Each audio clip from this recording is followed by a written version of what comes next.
এবারে আমাদের ভ্রমণ গন্তব্য বাংলাদেশের অন্যতম প্রাচীন ও ঐতিহ্যবাহী মহানগরী রাজশাহী। আমি রাজধানী খ্যাত এই শহর থেকে দেখার চেষ্টা করব আম চাষ ও বাজার ব্যবস্থাপনা। ঘুরে দেখব রাজশাহী ও চাঁপাইনবাবগঞ্জ শহর।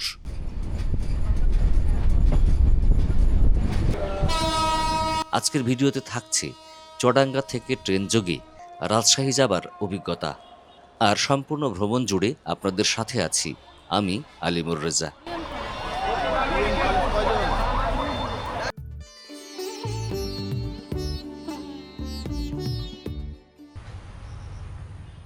এবারে আমাদের ভ্রমণ গল্প শুরু হচ্ছে চুয়াডাঙ্গা রেল স্টেশন থেকে।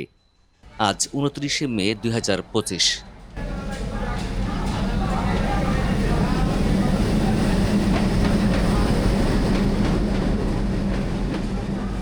যাত্রার বাহন হিসেবে আছে খুলনা থেকে ছেড়ে আসা Kapotaksha express train. Chuadanga rail station থেকে ছাড়ার সময় সকাল ৯টা ২৭ মিনিট। শোভন চেয়ারে জনপ্রতি টিকিটের মূল্য ২০০ টাকা। অনলাইন থেকে টিকিট কাটলে যুক্ত হবে আরও ২০ টাকা অনলাইন চার্জ। যথাসময়ে ট্রেন এসে হাজির হলো। বৃষ্টির মধ্যেও স্টেশন ও ট্রেন জুড়ে যথেষ্ট যাত্রীর চাপ। ভিড় ঠেলে উঠে পড়লাম ট্রেনে, বসে পড়লাম নির্ধারিত আসনে। যথাসময়ে ট্রেন যাত্রা শুরু করলো।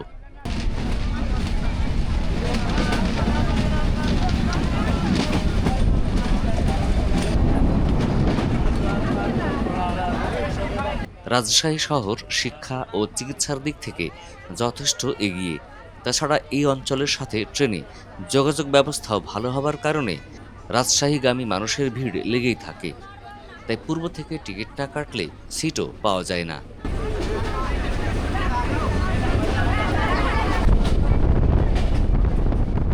চুয়াডাঙ্গা থেকে রাজশাহী শহর পর্যন্ত দূরত্ব ১৫০ কিলোমিটার। আর এই ট্রেনে যেতে সময় লাগবে ৩ ঘন্টা ৩০ মিনিট।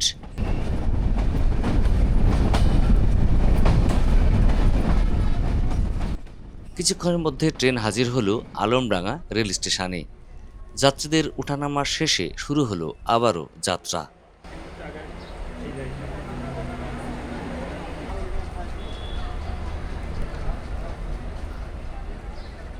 আজকের আবহাওয়াটা আমার ভ্রমণের জন্য উপযুক্ত নয়।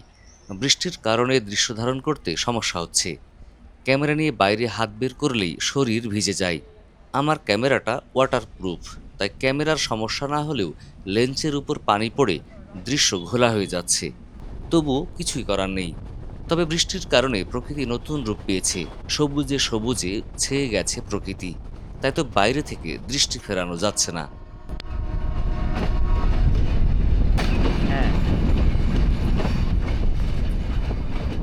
এবারে আমাদের ট্রেন এসে থামলো পুরাদা রেল স্টেশনে।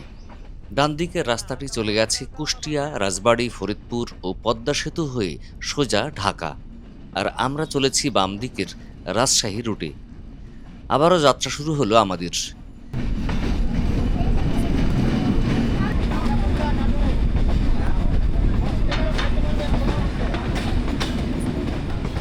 এবার যথারীতি মিরপুর রেল স্টেশন। এখানেও যাত্রীদের ওঠানামা শেষে আবারও ট্রেন যাত্রা শুরু করলো।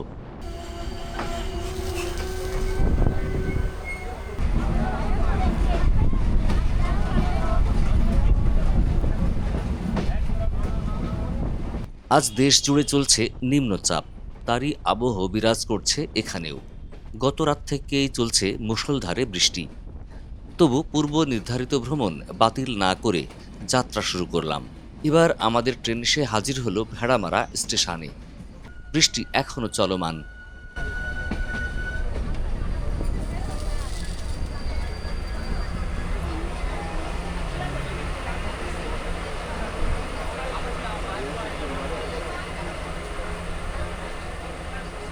আবারও যাত্রা শুরু হলো আমাদের।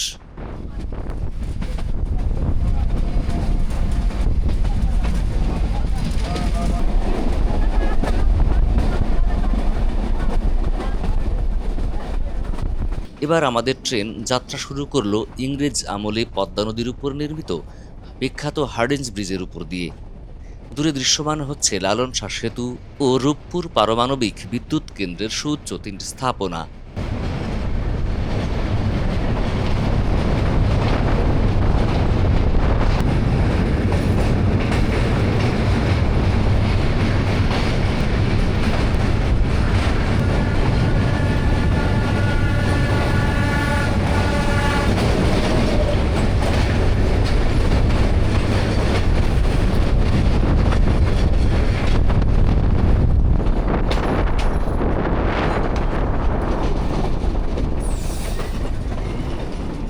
ব্রিজ পার হয়ে আমাদের ট্রেন থামল পাকশি রেল স্টেশনে। এই স্টেশনে ট্রেন থামবে ভাবতে পারিনি। এখান থেকে নির্মিতব্য রূপপুর পারমাণবিক বিদ্যুৎ কেন্দ্র খুব ভালোভাবে দেখা যায়। আবারও যাত্রা শুরু করলো আমাদের ট্রেন।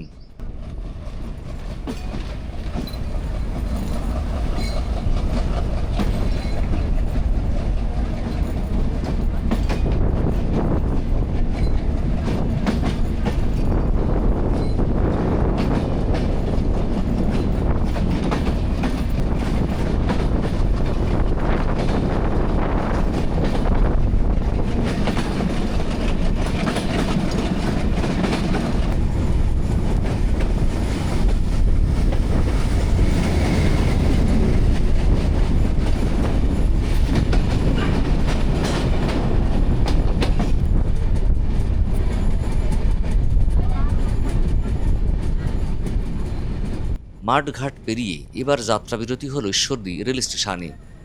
এখানে সকল ট্রেন প্রায় 10 মিনিটের যাত্রাবিরতি দেয়, কখনো আবার তারও বেশি সময়। কারণ এখান থেকেই ট্রেনের স্টাফ বদল হয়, কখনো আবার বদল হয় ইঞ্জিনও। গরম রুটি, গরম রুটি, গরম রুটি, গরম রুটি নেন, গরম রুটি কথা। ঈশ্বরদী এমনই এক রেল স্টেশন যেখানে 24 ঘন্টায় গরম পাউরুটি পাওয়া যায়। এই গরম পাউরুটির রহস্য নিয়ে কাজ করার ইচ্ছা আছে আমার।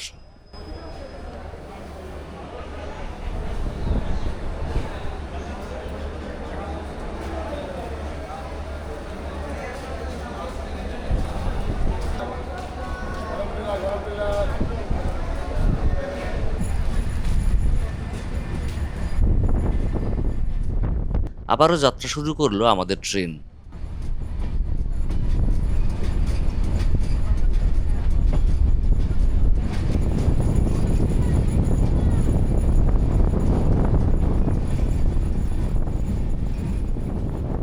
এখান থেকেও রাস্তা ভাগ হয়ে গেছে। ডান দিকের লাইন চলে গেল যমুনা সেতু হয়ে ঢাকা, আর আমরা চলেছি রাজশাহীর দিকে।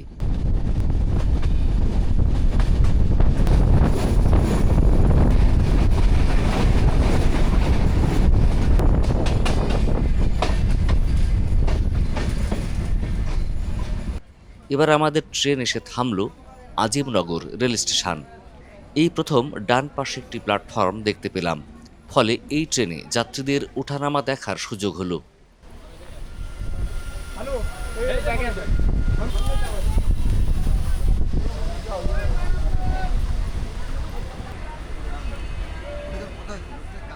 আবারও শুরু হলো আমাদের যাত্রা।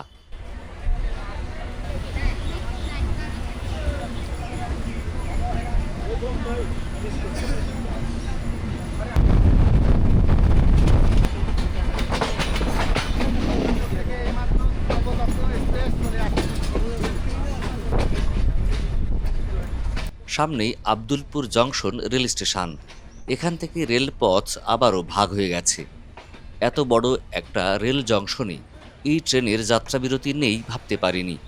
তাই তো যাত্রাবিরতি না দিয়েই ছুটতে শুরু করলো আমাদের ট্রেন।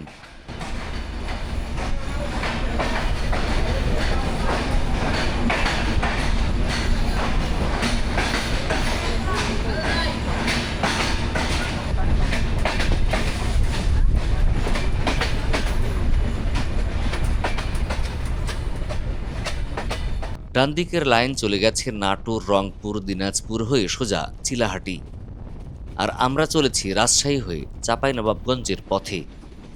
এবার সামনে পড়ল আড়ানি রেল স্টেশন, কিন্তু কোনো যাত্রাবিরতি নয়, সোজা চলতে শুরু করলো আমাদের বাহন।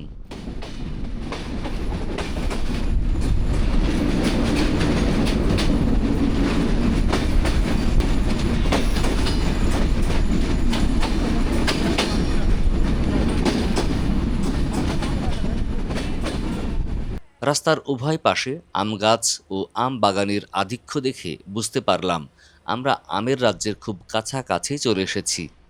এখানে ট্রেন থেকেও আম ছুঁয়ে দেখা যায়, পেড়েও খাওয়া যায়।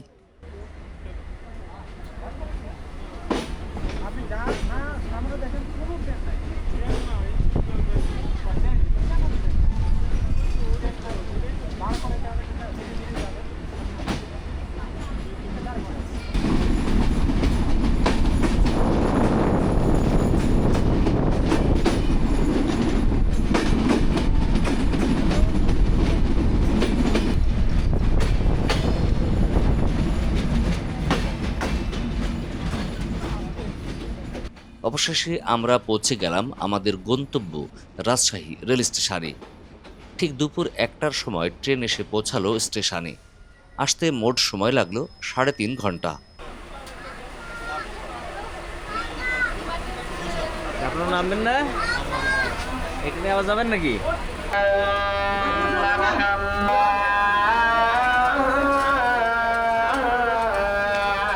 ট্রেন থেকে সকল যাত্রী নেমে ছুটল যে যার গন্তব্যে।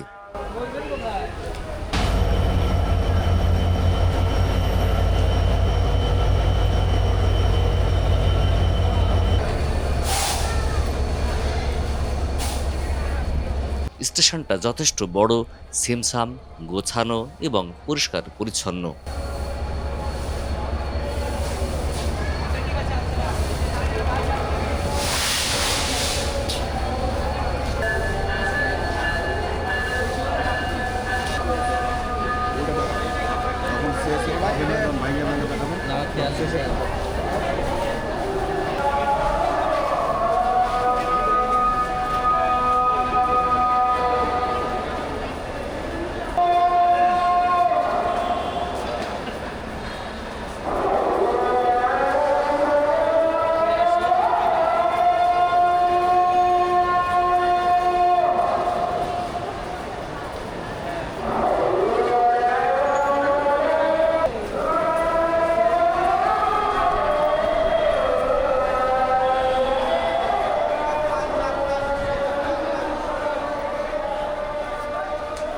স্টেশন থেকে বেরিয়ে চারিদিকটা ভালো করে দেখে নিলাম। এখান থেকে পাওয়া যায় বিভিন্ন গন্তব্যে যাবার সকল ধরনের পরিবহন। রাজশাহীর আকাশ মেঘাচ্ছন্ন থাকলেও বৃষ্টি নেই, ফলে আবহাওয়ার পাশাপাশি মনেও স্বস্তি এলো। বন্ধুরা, আজ বিদায় নিচ্ছি। দেখা হবে রাজশাহী ভ্রমণের নতুন গল্প নিয়ে। ততদিন ভালো থাকবেন। আমাদের ভিডিও ভালো লাগলে শেয়ার করে অন্যকে দেখার সুযোগ করে দিবেন। যারা ইউটিউবে আমাদের ভিডিও দেখছেন, আমাদের চ্যানেলকে সাবস্ক্রাইব করে পাশেই থাকবেন। আল্লাহ হাফিজ। আসসালামু আলাইকুম।